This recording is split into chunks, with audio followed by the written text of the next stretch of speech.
Novak Djokovic will return to action this month at the Dubai Duty-Free Tennis Championships. Lorenzo Musetti will target revenge when he takes on top seed Novak Djokovic at the Dubai Duty-Free Tennis Championships on Monday. The world no one will play competitively for the first time in 2022 following the explosive visa saga that ultimately cost him his place at last month's Australian Open in Melbourne. Despite not being vaccinated against COVID-19, he was granted a medical exemption by organizers to compete on the basis he tested positive for the virus in December, but upon arriving down under had his visa revoked. A legal battle ensued, with the Serbian successfully appealing the decision before the country's immigration minister, Alex Hawke, cancelled the visa a second time.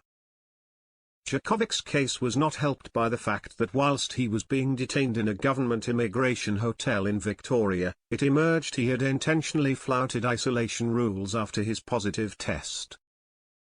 He was also forced to explain why his immigration forms were submitted with false information.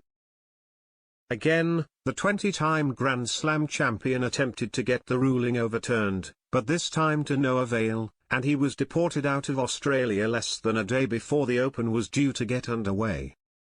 However, there are few complications about his presence in Dubai, given there is no tournament mandate on being vaccinated. Indeed, event director Salat Alak has publicly revealed he's looking forward to welcoming Djokovic back to the Middle East and the ATP Tour, with the Serbian having won at the venue 5 times previously. Wildcard entry Musetti may not be as pleased as Tarlak though, having been handed the tough test of toppling Djokovic first up. However, Musetti, 19, may take heart from his display against Djokovic at the French Open last season, where he stormed into a surprise 2-set lead.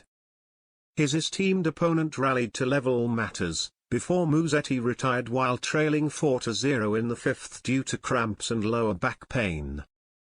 Djokovic then proceeded to go on and win the title, before also prevailing at Wimbledon, his last slam win to date. "I will try and avenge my loss in Roland Garros last year," the youngster was quoted as saying in Gulf News, shortly after the draw was made in Dubai. Despite his recent inactivity, Djokovic will be heavily expected to prevail, although he will be wary of being in the same half of the draw of Spaniard Roberto Bautista Agut. Former US Open champion Marin Cilic is another the Serbian may have to beat to make the final. Andy Murray meanwhile, another former champion in Dubai, will open his campaign against a qualifier.